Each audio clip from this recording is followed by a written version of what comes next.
नमस्कार, जनवार्तामध्ये आपल्या सर्वांचं स्वागत। सर्वप्रथम पाहूया ठळक बातम्या।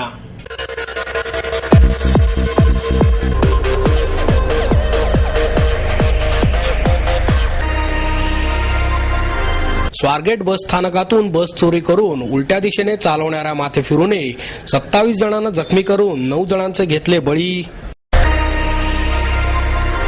आणि एखाद्या ज्योतिषाच्या सांगण्यावरून नुकसान झाले तर त्याच्या विरोधात ग्राहक मंचाकडे तक्रार का केली जात नाही? अनिसचे कार्याध्यक्ष डॉक्टर नरेंद्र दाभोलकर यांचा संतप्त सवाल।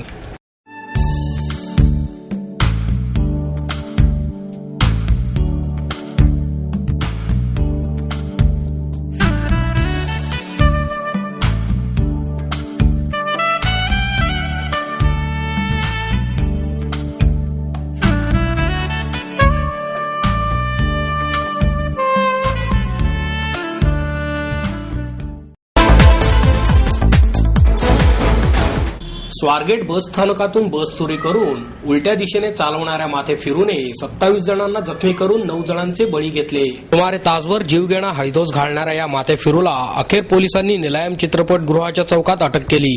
त्याचे नाव संतोष मारुती माने असून तो एसटी ड्रायव्हर आहे। मंगळवारी रात्री 7:30 वाजता तो एसटी घेऊन स्वारगेटला आला होता आणि रात्री एसटीच्या रेस्टरूम मध्ये राहिला होता। बुधवारी सकाळी 8च्या सुमारास अचानक त्याने सातारा स्वारगेट सातारा ही बस चालू करून बस स्थानकाच्या आउट गेटमधून बाहेर काढली। जेथे चौकातून बस वळून पुन्हा इन गेटमधून बस स्थानकात आणली। त्यानंतर आउट गेटमधून शंकरशेठ रस्त्याने उलट्या दिशेने बस चालवत नेऊन तेथे सुमारे 5 ते 6 गाड्यांना त्याने धडक दिली। या घटनेनंतर त्याने न थांबता बस तशीच उलट्या दिशेने सोलापूर बाजार चौकापर्यंत दामटली। तेथून त्याने बस परत स्वारगेटला नेऊन तेथून सिंहगड रस्त्याकडे नेली। दरम्यान ही घटना पाहून दुचाकीवरील तरुणांनी आणि पोलिसांनी त्याचा पाठलाग करायला सुरुवात केली। पोलिसांनी बसचे चाक पंक्चर करण्यासाठी त्या दिशेने गोळ्याही झाडल्या, परंतु त्या बसच्या पत्र्याला लागल्या। या माथेफिरूने त्याची पर्वा न करता बस अजून वेगाने पुढे चालवत नेली आणि दुचाकी, रिक्षा, कार यांच्यासह 25 ते 30 गाड्यांना जोरदार धडका दिल्या। यामध्ये अंकुश तिकोणे, रामलखन शुक्ला, पूजा पाटील, पिंकेश खंडेलवाल आणि 8 वर्षांच्या एका बालकासह 9 जण मृत्युमुखी पडले आणि 27 जण जखमी झाले। जखमींवर सह्याद्री, जहांगीर, ससून इत्यादी रुग्णालयांमध्ये उपचार चालू असून त्यातील 3 जणांची प्रकृती गंभीर असल्याचे सांगण्यात आले। या सर्व थरार नाट्यानंतर पोलिसांनी या माथेफिरूला जेरबंद करण्यासाठी तातडीने हालचाल करून बस अडवण्यासाठी ठिकठिकाणी बॅरिकेड्स लावल्या। अखेर पोलिसांच्या आणि नागरिकांच्या प्रयत्नांना यश येऊन संतोष मानेला निलायम चौकात पोलिसांनी बेड्या ठोकल्या आणि तासभर सुरू असलेल्या या विकृत घटनेचा अंत झाला। यातील मृतांच्या नातेवाईकांना एसटीकडून मदत जाहीर करण्यात आली। विकृत मनोवृत्तीच्या संतोष माने याने केलेल्या या कृत्यामुळे पुणे शहरात अनेक अफवाही पसरल्या, परंतु पोलिसांकडून कोणत्याही अफवांवर विश्वास ठेवू नये असे आवाहन करण्यात आले आहे। सकाळच्या दरम्यान स्वारगेट एसटी स्टँड मधून साताराकडचा एक एसटी बस ड्रायव्हर स्वतः एसटी बस घेऊन निघाला आणि त्यांनी रॉंग साईडनी ड्रायव्हिंग करत काही लोकांना त्यांनी मारण्याचा प्रयत्न केला। त्यानंतर माहिती समजताच लोकल पोलीस स्टेशन आणि वाहतूक पोलिसांनी त्याचा पाठलाग करून त्याला पकडलेला आहे आणि बाकीची पुढची कारवाई चालू आहे। संतोष मारुती माने असा एक ड्रायव्हर आहे आपले एसटी महामंडळाकडे, तो स्वारगेट डेपोमध्येच तो काम करतो। तर त्यांनी सकाळी सातारा इथून आलेली एक गाडी अनधिकृत रित्याने, म्हणजे त्याला चालवायचा अधिकार नव्हता, ती आपल्या ताब्यात घेतली आणि ती गाडी घेऊन आपले स्वारगेटवरून तो निघाला 7 लव चौकात गेलं, ई स्ट्रीट आणि त्यानंतर फुलगेट चौकी, परत त्याच रूटने आलं आणि सारसबागेत ठिकठिकाणी तो गाड्यांना, रस्त्यात जे काय स्कूटर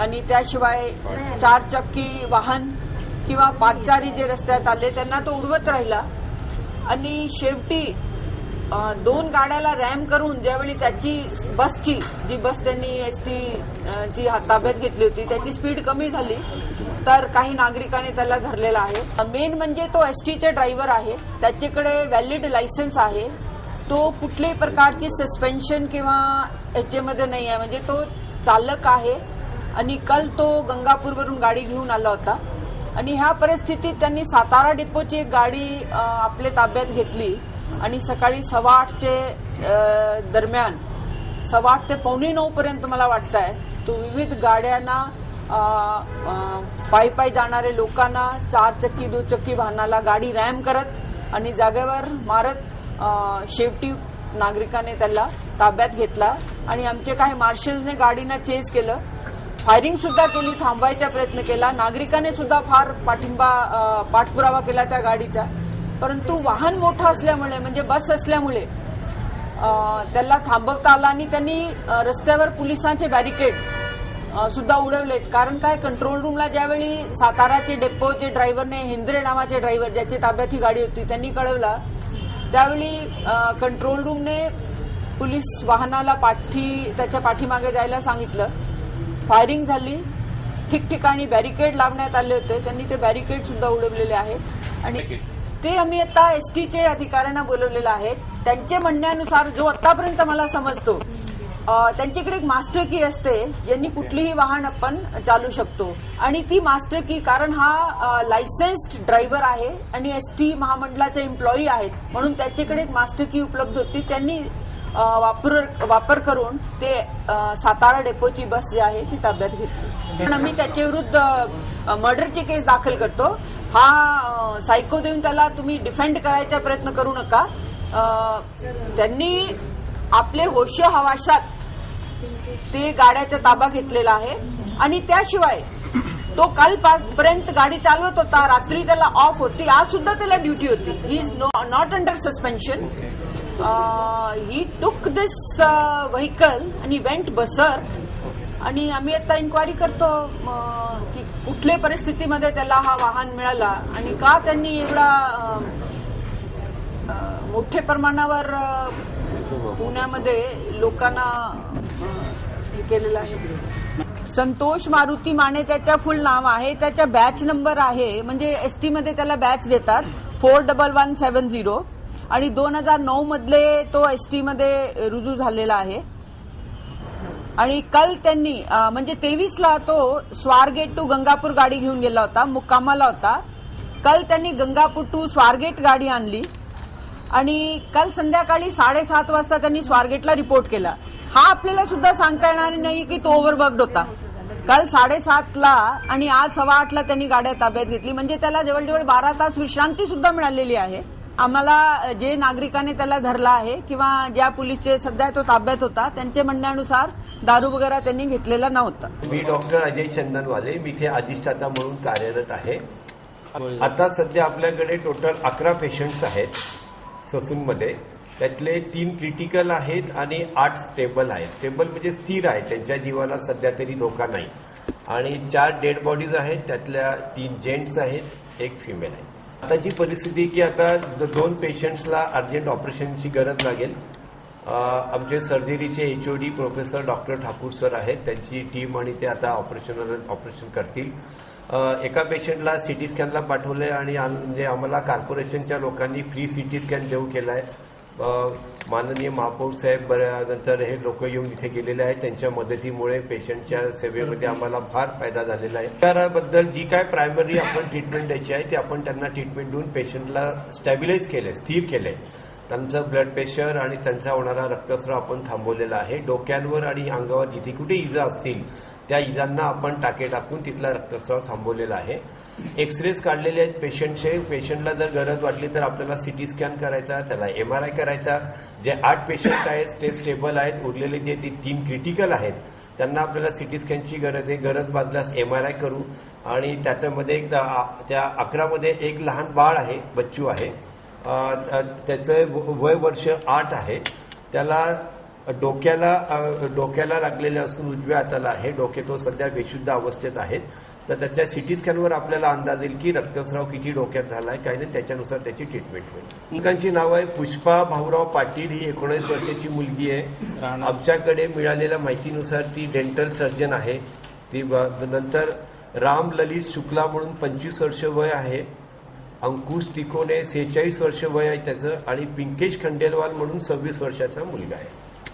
ओपीडीच्या बेसवर तरी सध्या आमच्याकडे पेशंट्स किती त्याची माहिती उपलब्ध नाही, पण आता जे इंडोर पेशंट आहे हा त्याच्याबद्दलचा अहवाल आहे. टोटल आपल्याकडे ते 13 आले, 13 पैकी 11 आहेत, 2 आपले म्हणजे बाहेरच्या हॉस्पिटलला गेलेले आहेत पेशंट्स. आज सकाळपासून जो 8 वाजता एसटी स्थानक स्वारगेट एसटी स्थानकाबाहेर ते पार भैरवन आल्यापर्यंत जो प्रकार घडला तो अत्यंत दुर्दैवी प्रकार एका माथेबुरी ड्रायव्हरमुळे घडला. हा प्रकार घडायला नको होता, पण पुणेकरांचं दुर्दैवी घटना घडलेली आहे. पण ह्या दुर्दैवी घटनेला सामोरं जाताना आपण सर्वांनी शांतता राखायची आहे. या ठिकाणी जे आता निष्पाप नागरिक आता ॲडमिट आहेत त्यापैकी 8 जण स्टेबल आहेत, 3 अत्यंत अत्यवस्थ आहेत. त्यांची आम्ही पाहणी करतोय. डॉक्टर त्यांना ऑपरेशन थिएटरला घेऊन गेलेत. डॉक्टर ससूनचे डीन स्वतः त्या ठिकाणी निगराणी आहेत. त्याचप्रमाणे पुणे महानगरपालिकेचे आयुक्त व आरोग्य प्रमुख एस टी परदेशी व या ठिकाणी असलेले ठाकूर डॉक्टर जे ऑपरेशन थिएटरचे प्रमुख आहेत ते सगळेजण पाहत आहेत. जे 4 मृत्यू झालेत त्यापैकी खंडलवाल, शुक्ला, तिकोणे आणि मुलगी पूजा पाटील त्याचे आई वडील त्याचे वडील पण ॲडमिट आहेत. त्याच्या वडिलांना थोडा मुक्का मार लागलेला आहे पायावर. ती बिचारी त्याची आई बिचारी इथं ती गेलेली आहे पोरगी. ती भारतीय विद्यापीठामध्ये 3ऱ्या वर्षामध्ये दंत चिकित्सा या विज्ञानामध्ये ती पारंगत होती. त्याचा अत्यंत दुर्दैवी घटना घडलेली. पण असा प्रकार घडू नये म्हणून आपण सर्वांनी प्रशासनाने एस टी महामंडळाने पोलिसांनी यामध्ये चौकस दृष्टी ठेवली पाहिजे. नागरिकांना त्रास होणार नाही आणि निष्पाप नागरिकांचे जे बली गेलेत त्यासाठी आम्ही खरंच फार मन दुःखी आहे.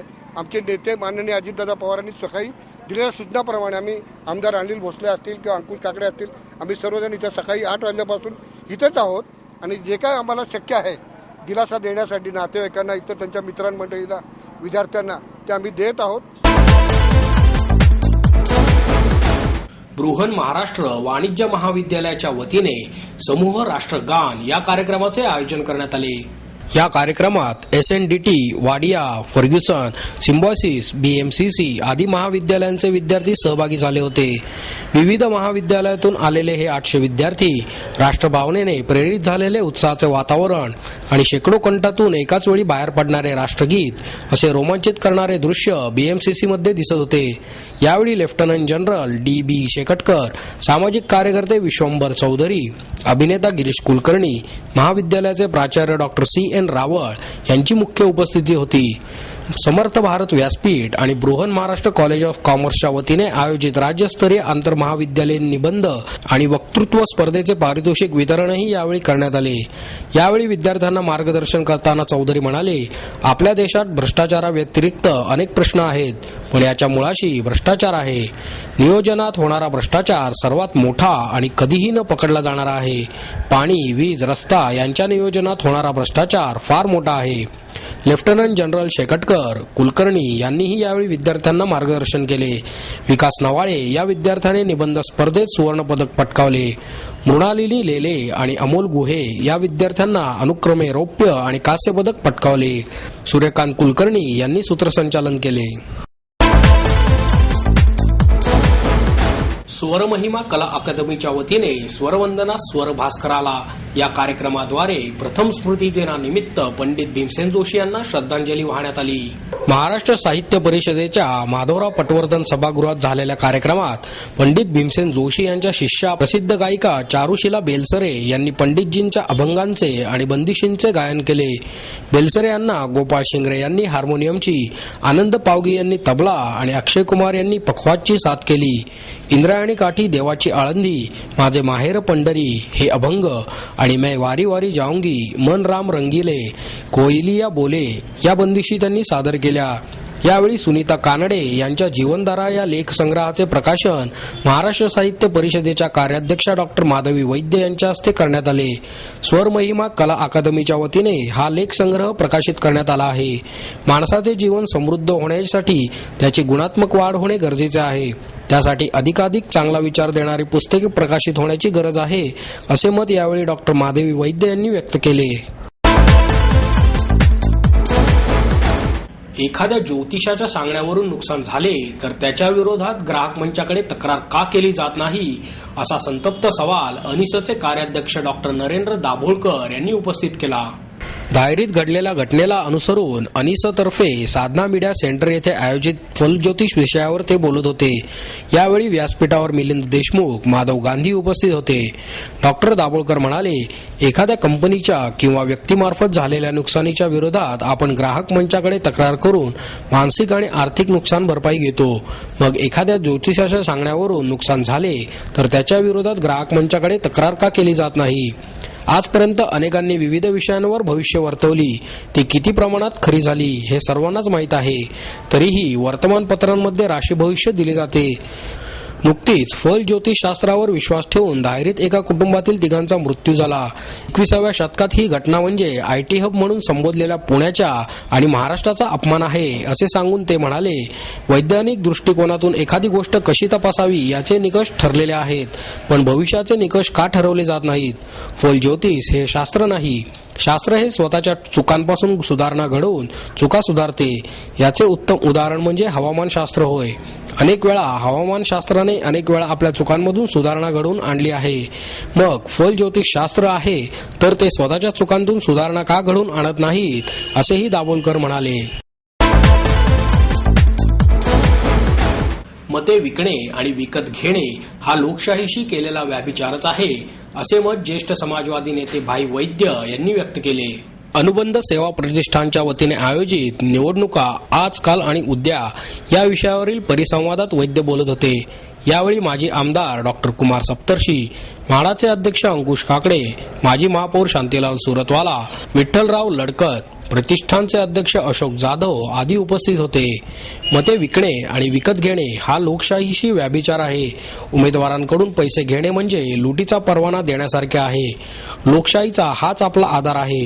मते विकून लोकशाहीचे मारेकरी होऊ नका, असे आवाहन करून भाई वैद्य म्हणाले, 1980 पूर्वी ज्वलंत प्रश्नांना महत्त्व देऊन निवडणुका लढवल्या जात होत्या. त्यानंतर निवडणुकांना बाजारू स्वरूप आले. राजकीय पक्ष उमेदवारांनंतर मतदार बाजारू होत आहेत.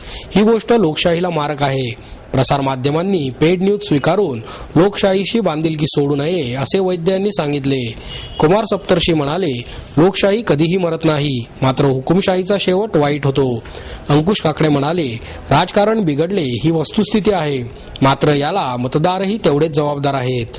निवडणुकांसाठी उमेदवार जाहीर होण्यापूर्वी कोट्यवधी रुपये खर्च होतात.